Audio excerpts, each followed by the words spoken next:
I just can't believe that they kept it up like that, and it looks like there's no reason to keep it. Well, I know that they do some events here, but they might Well, I haven't. I didn't know they did anything here. So anyway, that door over there that I'm pointing to, that's where my dad used to pick me up. So he dropped me off at about 7 o'clock. And then he'd say, I'll pick you up after the show's over at 11. And that was it. And I saw all the greats there. All the ones Bill was talking about. Jerry Lee, Chuck Berry. I saw Elvis there in 57. He played there in 56, but I saw him in 57 after Jailhouse Rock. And it was great. They had cops all in front of the stage. So I was sitting up in the balcony, but it was a great show. Elvis was the real Elvis in those days. Played a piano on a song and sang, picked up his guitar, put it down, sang to a hound dog, the RCA dog. And I used to hang out backstage. Nobody even caught me. Because I'm a kid by myself, so they thought I might have been somebody's kid. So I'm back there wandering around. There's the Everly Brothers standing there talking. So, kind of like a mentor thing for me. Saw all these shows, rock and roll show of the year, all these people. And then walk backstage and see them warming up and all that. That was all kind of like, you know, an inspiration for me.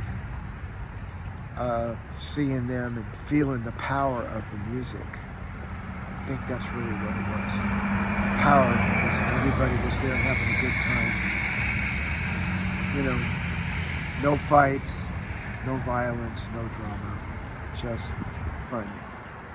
Just rock and roll.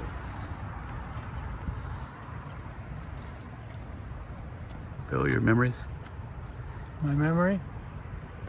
I have a half-assed memory. Uh-huh.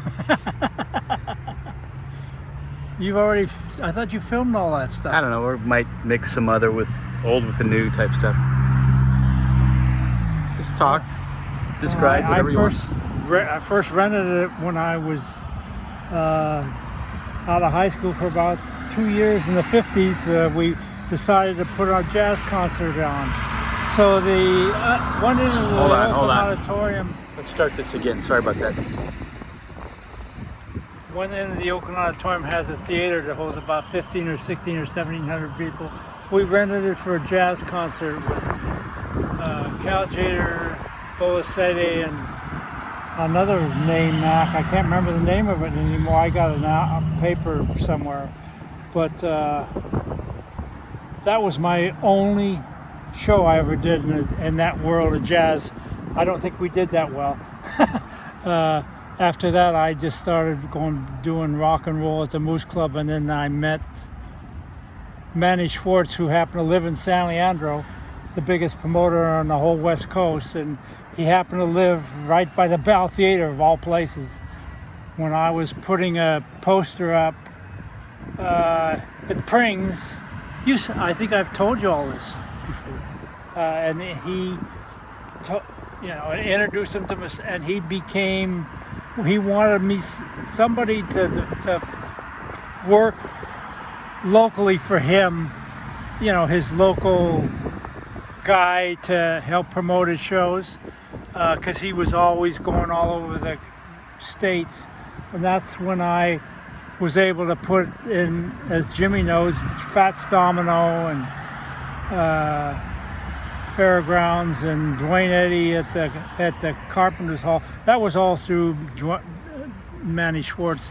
He was, people don't know his name, but he was the biggest promoter in the 50s.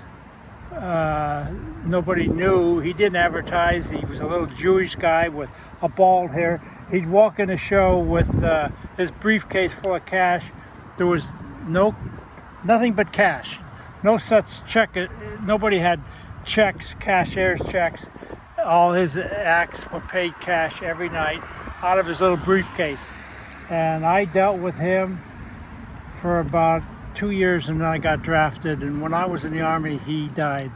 And so when I came back from the Army, that's when I did the shows myself here, you know, with Young Rascals and Paul Revere and the Raiders. I did them here at the Auditorium.